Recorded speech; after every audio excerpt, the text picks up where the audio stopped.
this is for all the New Year's resolution haters out there.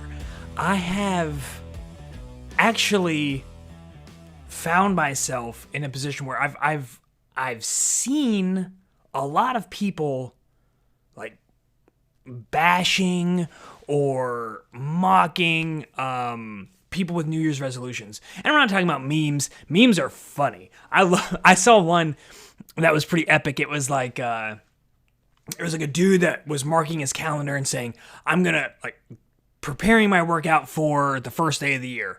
And then the first day of the year comes and it shows a montage, and it's all like stick figure stuff. And it's like a montage of working out and just tearing it up. And it literally said montage. And then the next picture was January 2nd, and it was like to sort of move. and it's just the idea of like you go full hog on a New Year's resolution, which is the stereotypical one being physical fitness. And then you do it to the point where you can't actually follow up the next day, and which is actually interesting, and something that I may get into is that concept. But what I really wanted to talk about was those haters out there, the people who think that that they're like above it, or that it doesn't make any sense, or it's not logical, or it's the sound reasoning and logic being, well, it's this day of the year is no different than any other day of the year. You know, if you were gonna make a change starting on, what day was the first? Was it a Saturday? On a Saturday, why not do it on a Sunday? Why not do it on a Monday and start your week off? It doesn't really matter the time of year. It's just, you make the decision or you don't make the decision, and that's on you. There's no use or benefit in using New Year's resolutions, and then they will back that up. These are like the best ones, like the people that would most effectively disassemble the logic or the people that are pursuing New Year's resolutions. So I'm trying to steel man their arguments instead of straw manning it. And then, so they would back that up by saying the evidence is borne out in the amount of failures that happen from New Year's resolutions. How many people actually attain their goal from what they set out to achieve. And so this is a message out to you guys, and it's a message out to the people that are making the New Year's resolutions. First off, to the people, to the haters on New Year's resolutions, go shove it. Like I have no kind words for you. I won't split hairs. I won't find common ground on this particular topic. Not with you as a person, you might be fine. But on this, there's no reason to go in and try to rain on somebody else's parade, or to go out there and try to make a stand against New Year's resolutions to some extent. It's absurd. And it's absurd because the logic behind it is exactly that. It is pure, unadulterated logic. It is just, I am using 2 + 2 = 4. I am, the grass is green. It's just this table is brown. This old man sweater that I absolutely love. It is so comfortable. I am ready to embrace, on a quick tangent, I am full ready to embrace old manhood, because if it's with stuff like this, like I'm all about it. I digress. So, I think when we use logic to try to, if we try solely to use logic to break down an idea, or to talk about why something won't work, or to talk about how to do something, I think that this is fundamentally flawed and that we are missing the human component. I've said it on this show like a million times, and I will continue to say it probably until the day I die, or until it's proven otherwise, which it's just not. We are emotional beings. We act emotionally. We take actions based on emotions, based on feelings, and we justify them later logically, right? We use our logical side to justify why we made that decision. And you can see this in the most expensive and purchases that we'll ever make, between houses and cars. Typically are the most expensive purchases that people make in their lifetime.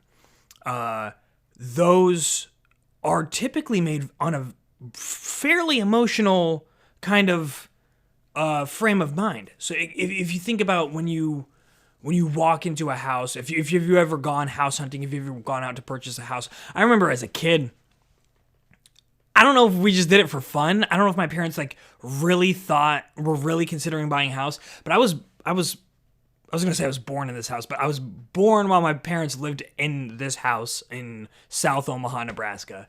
And we continued to live there until, I left and I went to college. I went to a technical institute for automotive studies in Arizona with my brother. I came back. I lived with them for a short stint, lived with my buddy Justin. But the whole time they lived there, and they didn't end up moving out until after I joined the Army. And they had lived there for years before I came around. And so they had been in this one house forever. But for some reason, as a kid, my parents would go to open houses.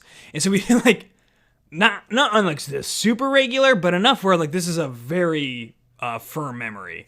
And we would go and we'd look at these houses, and I remember having, the different feelings about different houses. And I remember as a kid, you're pure emotion. Like there's almost no logic backing up anything, especially for me at that point. I was probably 8 or 9. And we're going in and I'm seeing, like, I remember going into this house that made no sense. It was like in the middle of a farm. This is better. Like, this actually fits the bill of what I'm talking about better as I'm remembering what actually happened. So it was like on this farm, there were like these 2 huge silos outside. There's a bunch of land. There's like an old rundown barn out back.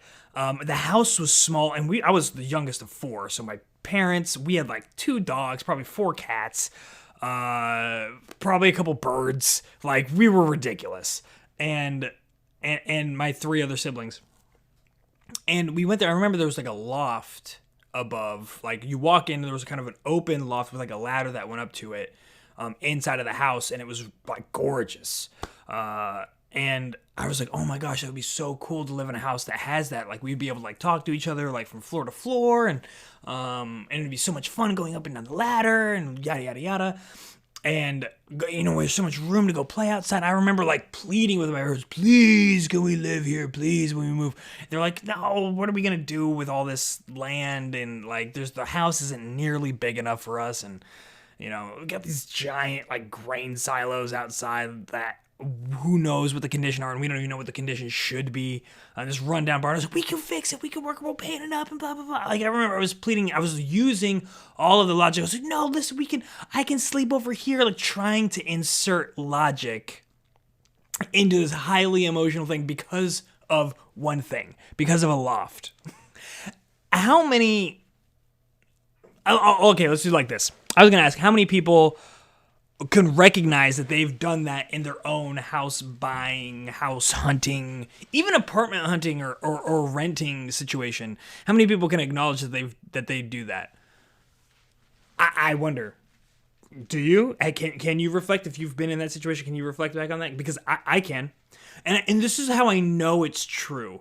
I know that this is true for so many people out there because there's a strategy to go about selling houses. And when you sell a house, you want to... I know this from like being an owner and getting ready to like sell homes, that when you prepare to sell, that you need to prepare certain things. Certain things require more emphasis. Kitchens and bathrooms and the lawn care, landscaping. There's a word. the landscaping and everything. Like all of this stuff is really important. And one of the most important things is that you want to create a positive emotional experience for them right when they show up. So like the landscaping needs to be really squared away. Like you don't want grass that's overgrown. You don't want the paint to be all run down, and you don't want like the green, I want to say algae, like mossy kind of stuff that grows up like on the side of the houses if you don't get them power washed.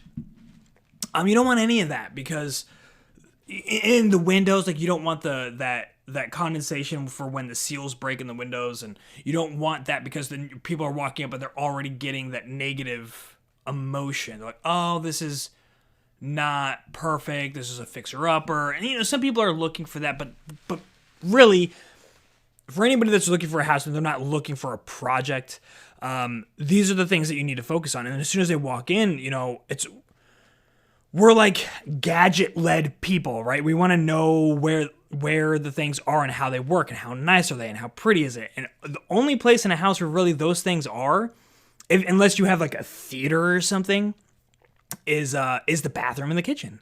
And so that's where you put all your focus. That's where you update all of your appliances. That's where you clean down, you wipe those down really good, or you make sure they're all stainless steel. And I remember like they taught me a WD-40 trick, which I was like, that sounds awful. Like it's just gonna smell gross. And but I'll tell you what, WD-40 on stainless steel is a champion. Is absolutely incredible. If you take nothing else away from this episode, from this show, then take that away. If you got stainless steel and you're trying to like make it pristine and beautiful, WD-40, son. That's where it's at. But anyway, all of what I'm getting at is that this is 100, over 100,000, depending on where you're at, over 100,000, 200, 300, 400, up to, it depends on your situation, but I mean, you're talking about hundreds of thousands of dollars. And you're making this decision based on the emotions that you're feeling when you're walking up to the house.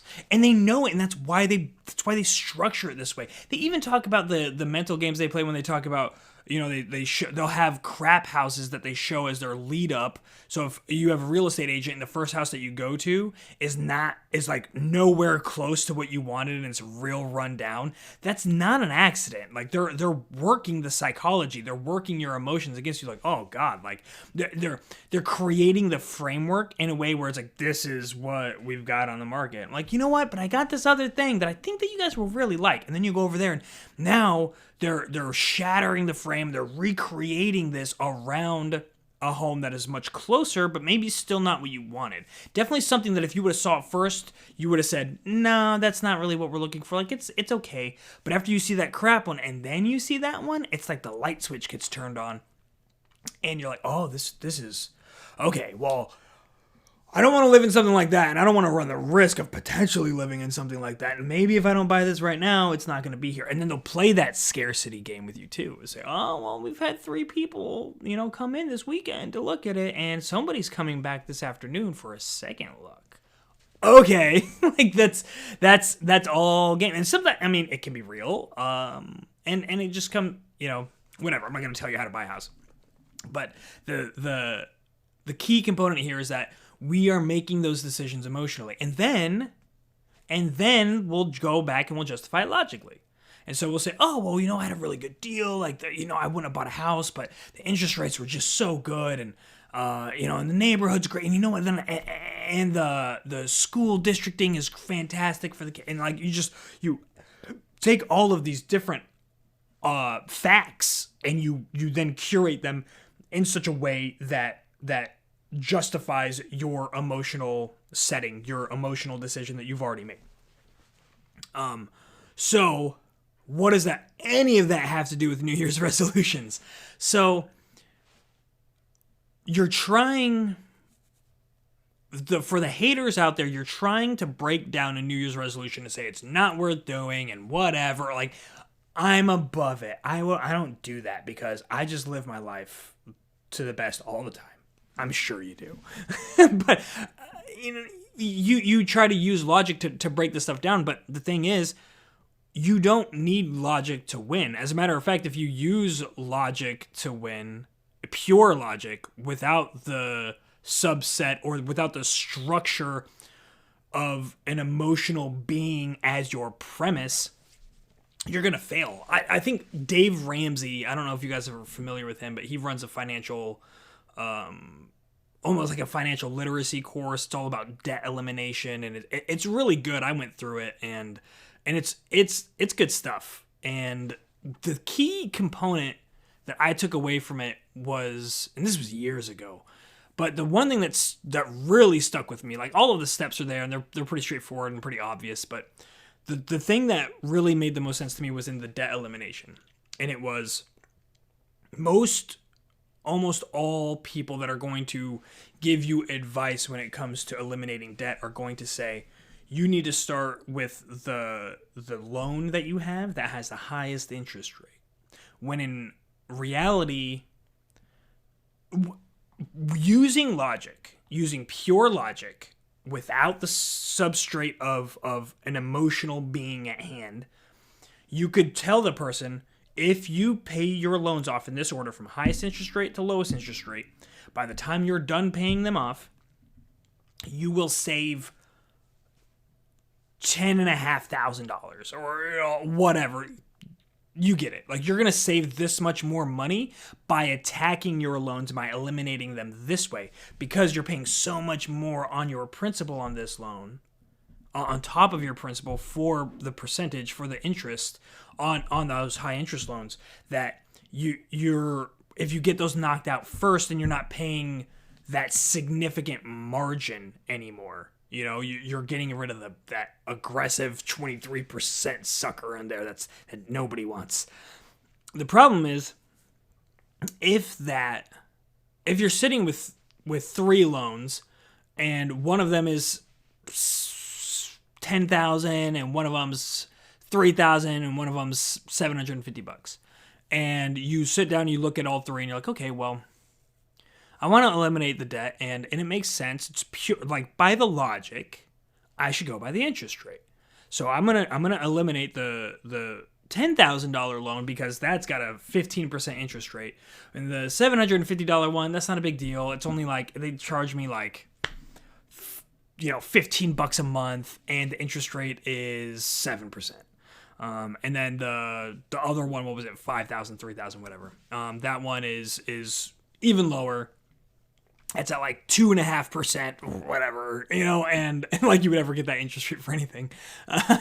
For houses now you will. But anyway, so basically you're like, I'm going to attack this really big one first.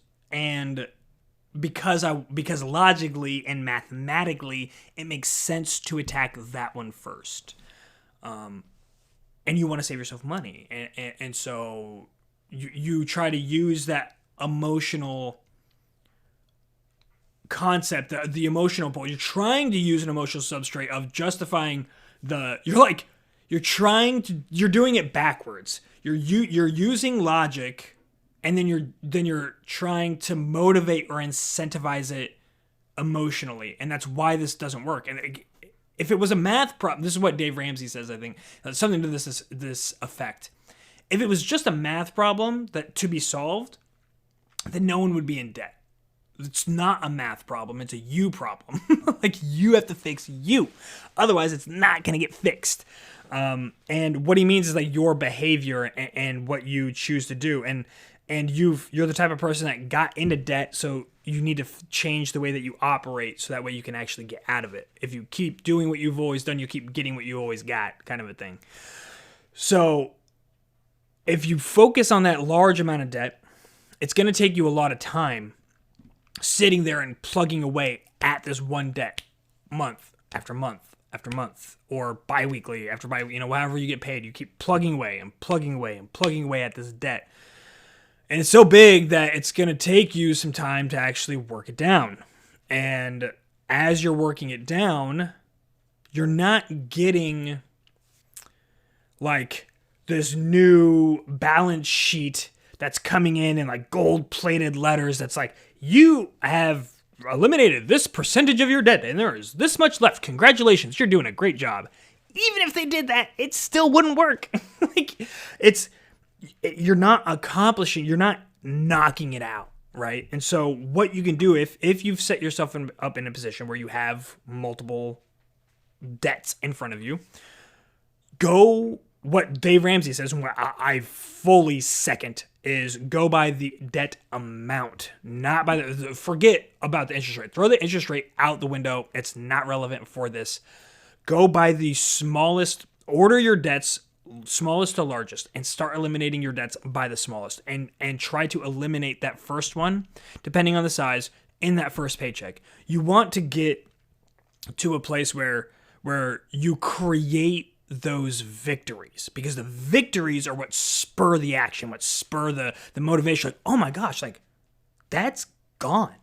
Like, there were 7 debts. I just took one out and it's gone. I have that much extra money a month. I'm going to put that on top of what I was paying. That's the debt snowball. I'm going to put that on top of what I was paying to the next one, and let's get that one knocked out. And you know what? I bet you I can get that one knocked out in like 3 months. And that builds 2 things. One, it builds resilience within your financial being, financial self, to be able to deal and flex and bob and weave with life that's going to come at you. Versus if you're going at that large one and you're going and you're chugging and you're trying to knock it out, you're not building that type of resiliency, because you still owe money on it the next month. And you set yourself up for failure when things come up. Because even think about like the best year is you have birthdays and holidays and Christmas and, parties, office parties, and you got to buy presents for family and friends and white elephant and your wife's birthday, and you have all of these things that that you're going to have to pay for. But as they come up, you're like, oh, well, I gotta find a way to pay for them. So all of those are coming at you. And then if anything goes wrong, then that's going to pull you off course from where you were going. And then you're going to lose that kind of momentum, the little bit that you had built up going after that one big loan. Versus if you have 2 or 3 knocked out by the time that unexpected expense of your tire blows out, or your transmission goes out, or, your kids got to go to the hospital and you got to pay a copay, whatever the case may be. You have the resilience, you have the flexibility to go with that, whereas you don't with that other one. And then when you get off of that plan and you're dealing with that variable, then you got to find a way to get back to it. And there's not a lot of excitement getting back to it, because you haven't really done a lot. Like, yeah, you can look, okay, I eliminated this much and keep going at it, but I still had to, these are many more to eliminate, this many additional debts that I still need to eliminate after I'm done with that. It's not very motivating. And it's, again, we're trying to use that, like, oh, you're going to save this much money because you're knocking it out by percentage rates, as the emotional incentive on the back end of that logical argument there. Which, I mean, logically, when I say it, like, I get it. Like, it makes sense to me. And it's because it does make sense. It's like the logic is there. And it's the same thing with the New Year's resolution. Like, the logic is there. Like, yeah, you're right. January 1st is no different than December 31st. And it's no different than August 10th. They're just days. But the thing is, like, perception is interesting because it makes reality a fickle thing. Reality is what we, I don't want to say it's like what we accept. I don't want to get all woo woo. But to like this desk, that's real. This is hard. When I hit it, it makes a noise, and it's a real thing. But the reality that I'm talking about is like how we choose to interact with the world, right? You say January 1st is no different than December 31st. You say it's no different than August 10th. Nope. Dates themselves are an idea. They're not real. They're no more real than the tooth fairy. We agree to use a system of tracking that we're all going to buy into. And so that way it makes it easier. So that way I can tell you, hey, on January 7th, I would like to have a meeting with you where we could sit down and discuss X, Y, and Z, and we can figure out how to move forward. It's a lot easier to do that when you have a calendar. And when you have those dates laid out. And then as that developed, we gave dates certain emphasis, and we gave months emphasis. And, now there's a national day on every single day of the year, and probably multiple times over, There's a National Taco Day, for crying out loud. But it's agreed upon. It's an agreed upon reality that if we didn't agree upon it, and those who don't participate in it, like, think about people that are in backwoods India or in sub-Saharan Africa, where they're not operating with the same premise that we are. They're operating off of seasons and off of farming and cattle, or maybe not cattle, but like livestock of some kind, and it's that's their reality, right? Like, it's more about the season. Like, whatever, it doesn't matter if today's the 7th or the 13th. We're transitioning now to where the days are going to start getting longer. And so now we start doing the preparation for our lives in accordance with that reality. You and I can use the dates and give it more significance. And we do. Like, on the 25th of December, a lot of people sit down to celebrate Christmas. And we choose to do that. We choose to share in that and to participate. And no one's worse off for that. There's no people like, man, I sure wish I didn't celebrate Christmas this year. Like, it was just a real bummer. Like, I real wish that wasn't my reality. I no longer accept that reality. I choose to disregard your reality, and I substitute it with my own. Like, that's okay. Like, and so that's all thought. It's all reality based on what we accept as a group. And so there are things that are less prominent, like New Year's resolutions, right? And so New Year's is agreed upon by like everyone, and different areas have different New Year's, right? But for a huge percentage of the world, or a huge number of people in the world, January 1st is our New Year's. And so, and it's, even if you're not acknowledging that as your New Year's, you have to acknowledge it as our New Year's because of business. Because if you want to operate within the financial calendar year, and then there's calendar years, good grief. And so there's all these like make-believe layers on make-believe layers that we all accept as reality. And because we operate with that make-believe world, we all operate pretty gosh darn well together. I mean, think about it. We have roads, and like, it can snow and ice, and we can have trucks prepared with salt, that pre-salting, and then going and plowing the snow, and all of this like coordinated efforts to make sure that the roads are clear, and then potholes get filled, maybe. So, but all of these capabilities that are right here for us, and it's this gorgeous compilation of make-believe reality mixed in with real reality. Like, you have to have real asphalt to fill the pothole, and the pothole has to really exist in the road. Like, that has to be a real thing that you can feel and touch and fill, right? And then heat or whatever, and then lay it. I don't know how filling potholes works. But you have to have the reality there. But you also have, like, you couldn't coordinate all of that. You wouldn't know who's on schedule if you didn't work with this make-believe date system that we have, that we're all just agreeing to go off of.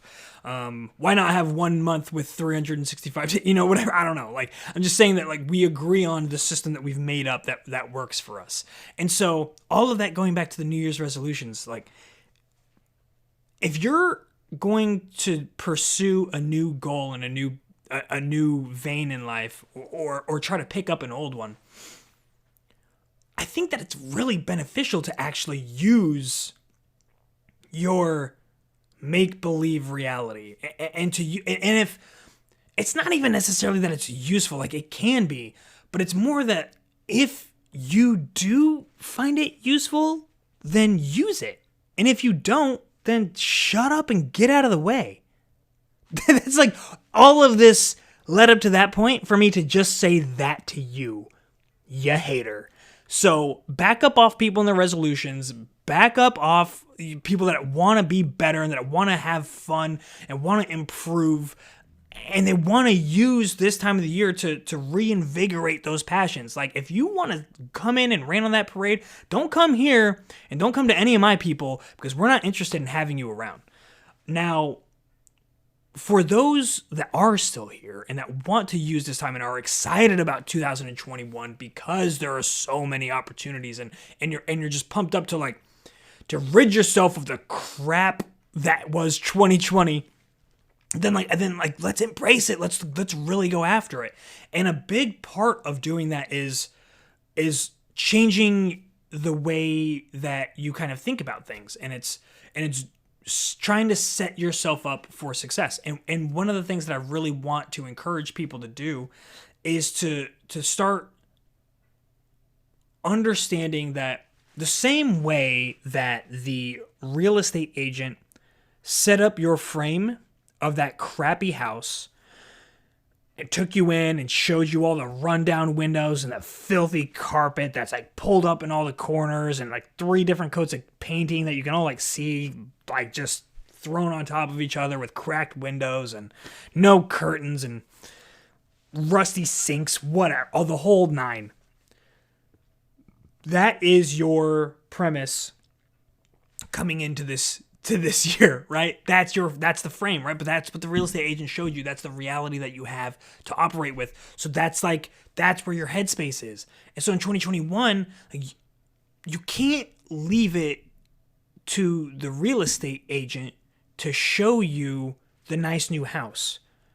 If you need to do that, let me or let somebody that you trust show you that new house, show you that new frame, because it's you need to have a smashing of that original frame, and it's really hard to do that if you're just shifting in there's no difference between the 31st of December and the 1st of January. It's really, really difficult then to say that I'm going to change the way that I perceive the world around me. I'm going to shift my reality. I reject your reality and I substitute it with my own. It's very difficult to do that if there isn't some sort of catalyst. And if you want to use January 1st as a catalyst, then that's freaking great. I'm doing it. I'm doing it in many regards. I knew I was going to do it. It wasn't last minute. I chose very specific actions where I was not going to go into school again for this semester. I was really going to dive into the business, and that's what we're doing here. None of it was accidental, right? And I was like, I can use the new year. I can use that new year energy to really dig in and pursue and aggressively attack my goals and my dreams in order to get there. And I encourage everyone to do the same. Use those non-logical sentiments. Use the weird random things. It doesn't matter. I talk about this all the time. I drink more water depending on what type of water bottle I'm drinking from. If I have a straw for the next 2 weeks, I might drink a crap ton. And then because it's a straw, I might not drink that much. And then I might want something that out of a glass.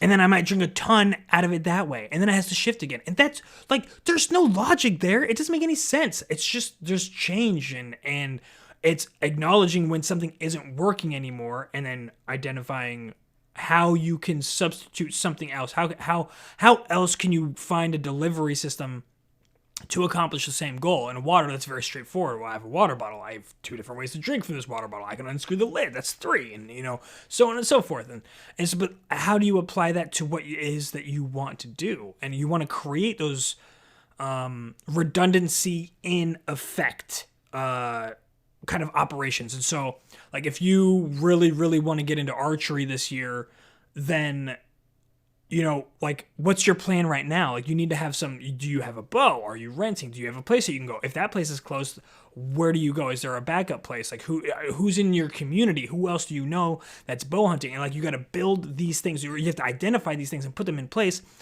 that really create the environment for archery, for bow hunting, if that's what you want to get into. But like setting these things up in such a way that creates the lifestyle and the life environment that is most conducive to continuing that action, even in the face of not really feeling it, and feeling like, oh, I'll take a day off. That's one of the things that really screws people up with resolutions. And if we're going to dive a little bit further into resolutions and kind of what happens to people as they go down the road, what would you say is what happens with people with New Year's resolutions? Typically you would say, what I think is that you have somebody that makes a New Year's resolution, they go and tear it up for a couple of weeks, maybe even a couple of months. And you'll see it at the gyms. You'll see people showing up at the gyms. And they, well, I guess, I don't know now, but typically you would see people showing up at the gyms and they would be packed. And I remember specifically thinking last year, I was like, oh, I'm going to wait. I'm going to wait for the gyms to die down before I go back. I'm going to work out at home. I'm going to run. I'm going to do push-ups. I'm going to do pull-ups. I'm going to do, the weight stuff that we have here. And I'll wait for it to die down and I'll go. And then COVID hit, And so what we did was that we invested in our home gym. Right, and we expanded our home gym, and now we can work out whenever we want, whenever we're home. And for me, I work from home, and so I can work out all the time. It's pretty freaking great, and it has allowed for me to be more flexible with my workout schedule than I've ever been, which has enabled me to be more consistent, even in super spotty times, to be more consistent and not to fully drop off. And that's what I was getting at, is that one of the things that happens is, at least for me and what I've seen with other people, and I think that it's fairly consistent with what you see in gyms as using as an example, you'll get going and you'll have a system and everything will be set up, and you'll go to the gym, and I'll stick with the gym just as for the example. You'll go to the gym, and then something will happen, and you can't go that day. Or something, it won't even necessarily be that. Like, you can't go at that time that day. And so your whole mentality shifts because you're like, oh, well, normally I go to the gym, and then I feel this way, and after I feel that way, then I go and I do this thing. And I always go into that thing feeling this way from the gym. And so kind of for me, it ends up like screwing up this whole flow of energy and like the hormones and like that high that I get, that gym high or the runner's high that you get after you get a really good workout in. Something I felt really, really great about when it came to sauna use too. Sauna on top of going to the gym is phenomenal. I really, really felt just fantastic when I'd leave the gym. And so when I'd miss that time, it's kind of like the whole flow got off. And it's like, well, what do I do? I can't go, like the gym's closed at this time. I could get a workout in, but then there's no sauna. Like, oh, well, it's fine. I'll just pick it up tomorrow. And then that's kind of where, when we start making those exceptions, when we start, saying like, oh, well, it's just this one time. And then the next day something comes up, or maybe you get back to the gym and you go there for a couple of days and then something else comes up. It's this weird thing for me where it would be, I had hit it consistently exactly how I want to. Rest days included, but in a schedule, right? So it wasn't like I was going every single freaking day. Like, there would be a day off, kind of, maybe. I would try to run on my days off and just like light casual. I can't run a lot anymore, but I would really try to I would have the schedule and I would stick to it. And as I would get to that day, that first day where that thing happens, variable X comes in and it just sweeps me off my feet and I'm crap out of luck. For some reason, after that, there is a exponential growth of those days. So it could be like 3 months of perfection, of rest day, 6 days working out, rest day, that was the way that I had it set up. For 3 months, one day one non-rest day screw up where I end up justifying it in my head that I don't need to go, like, it's fine, I'll pick it up. Then another day again the next week. And then another day in, like 2 days in the week after that. And eventually I'm like, man, I haven't worked out in like a week. This is crazy. It's like this fracturing of thought, this fracturing of the frame that I have set up. And it's like, oh, well, that doesn't have to be the reality. And missing a day wasn't so bad. And missing a couple days that week wasn't awful. I'll make it up on the off day, but then I have my whole off day set up in a way that's not conducive to going, and I'm like, well, it's fine, you know. I'll get back in. I'll really get back into it this week, and maybe even I'll hit it really hard for a week, and I fall off. And so it's very understandable how that happens with people, and I think that there's something special about this year, and I don't know if you guys feel it, but I definitely do. And I'm really excited to try to help people to work through those times. Because I have found last year, like I said, like my own ability with the gym specifically to kind of keep getting back at it. Even if I fell off, like I didn't really hit a period until I had the kids for like the break. I didn't really hit a period where I didn't work out for like a week. And I don't think I worked out. Like, we did a lot of active, fun family stuff like skiing and snowboarding and the like, and going out for really, really long walks, hitting like 30,000 steps and stuff like that. And so even with that, it was still fun, but in an activated sort of way. And so even with it, like I never really missed. Like last year was really, really good, generally speaking, for fitness. Now the diet stuff came in real strong at some points and really weak in others, and so like that's just more room for growth. But I think that we can really work together in a way that helps to move along this goal setting process and to do it in a way that actually creates real change. It creates real progress that enables the attainment of your goals, like in a real practical way. One of the things that I hate about shows like mine, where people talk about like resilience or like the self-help kind of stuff, is that they'll give you the pithy, yeah, TH, right? Pithy quotes that are like, oh, you can do it. You know, and you guys hear me talk crap on that stuff all the time where it's like, oh, you know, you are enough. Like, no, you're not. I already told you you're not. I shouldn't have to tell you again. So this is just an example. But I think that the quotes are great. I think the quotes are great little bursts of, hey, motivation. Go do it. Like, you got this. Crush it. And I use those, right? Absolutely use those. However, what those quotes are missing and what almost all of these shows are missing is the real practical, tangible side of things. And that's where I'm looking to come into the breach, is in the reality of your life. Like, how do you really overcome those obstacles? Not like, I swear over the last couple of weeks, I think my mind is just really focusing on it because this is where my head has been at. It's like, I hear these people like, yeah, and these people that I love, like Ben Bergeron from the CrossFit New England, CFMA, Massachusetts. Yeah, whatever. He's a CrossFit dude. He has an amazing and excellent, pun intended, I guess, a podcast called Chasing Excellence. And he's a stoic enthusiast, which is a really great philosophy. And we talk about it here, you guys know. But he had said something that was like, yeah, you just got to do it. Or like, yeah, you just, like, that's going to happen, and then you're going to fall down, and then you just got to get up. Or like, you have to chase your goals. I forget what it was specifically. Man, I had it too.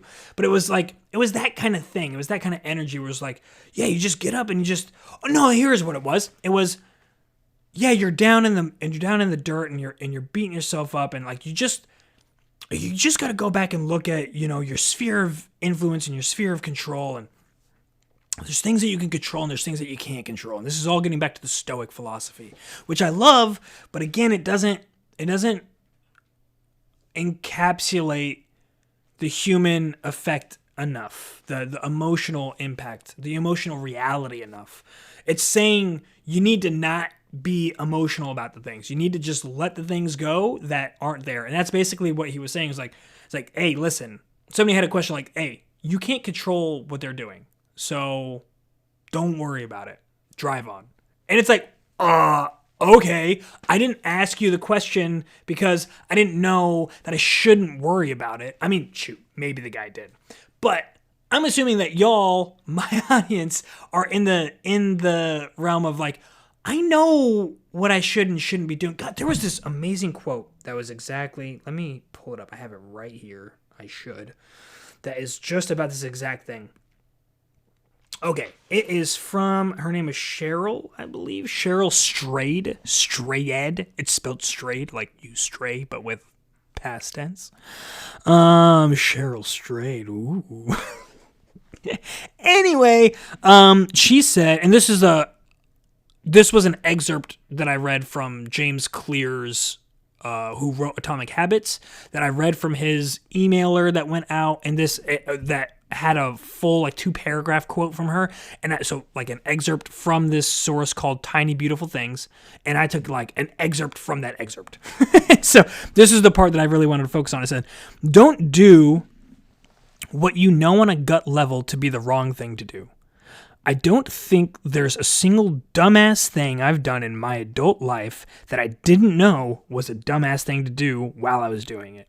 Even when I justified it to myself, as I did every damn time. The truest part of me knew I was doing the wrong thing. Always. That quote, again, is from Cheryl Strayed. And I think that's perfect. And it's so real because every single one of you, I guarantee it, every single one of you, when you're screwing up, when you're grabbing that fatty cake, you know you're screwing up. When you're not hitting the gym, you know you're screwing up. When you're I don't know, falling through on a commitment because you're choosing to do something else, you're screwing up, you know it, you're doing the dumb thing. So according to a lot of the other people in this field, they would say, don't do that. Don't do the dumb thing. It doesn't acknowledge the human aspect of it. And that's exactly what I want to do. And so that's why I'm creating the training that I've actually already created it. I actually did a live webinar back in last year in 2020. I was about to say 2019. In 2020 about it called How to Change Your Mind. And I'm revamping it. I'm bringing it back. I'm going to package it in a way that makes sense for this year. And I'm going to get it out to you guys so that way you can really look at how to go about making those changes, how to go about rewiring your brain, because just saying don't do that, don't think about that, you can't control it, don't think about it, don't worry about it, think about the things that you can control. That's not helpful. It's helpful, but it's not usable. It's okay, that's great, I feel great, you're right, I should, and then something happens and I'm gonna sit there and think about it all freaking day because it's really irritating me and I have no tools of which to handle this with. And I don't want that to be you, and I have experience, I have the knowledge, and so I want to provide it to you guys, and so that's my intent, that's what I'm going to do, so I'm going to get that out to y'all. This was actually supposed to be like a 5-minute video that I was going to put out on social media. It turns out that this is actually going to be this week's episode on the Matt Lestally Show, so thank you guys so very much for showing up. If you enjoy the show, please share, subscribe. Really, the most important one of those is share it. Share this with a friend. Share it with I know that people don't like necessarily sharing this kind of stuff mass blast to people because people get very self-conscious about listening to developmental things, and even people that espouse and use the tools that we're talking about feel like there's something not good, or they'll be judged for partaking in these conversations. And that's fine. Find people that you think that this would be beneficial for and send it to them. Find a couple of people, I heard one of the guys that I listen to is Jason Stapleton. He's really great. I just finished listening to an episode of his today on wealth, power, and influence. But one of the things that he says, and one of the things that I really like, is he says, share this with 2 friends that you think that will really enjoy it, and share it with somebody that you think needs to hear it. So if you've got that, this is kind of a perfect episode for that. If you've got that 2021 New Year's resolution hater out there, share this with them. Let me be the one to talk smack. Like, hey man, I heard this thing and it made me think about you when you're talking smack about resolutions, And you can even distance yourself. Like, I don't know how I feel, I'm just saying, like, I thought about you. Send it to them. Send it to a couple people that are getting ready to dig in, that are making goals for the new year. Send it to them, and we can really expand this community that I have and really make some pretty cool changes. And I'm excited about it. I'm excited to have you guys coming along with me, and I'm excited to come along with you. This is a shared journey. And so if you're willing to do that, if you're willing to get out there and actually go tear it up in your own life, then I will be back here again next week for y'all. And I cannot wait. Like I said, I'm so freaking excited about 2021. This is going to be the best freaking year ever. So make it that way in your own life.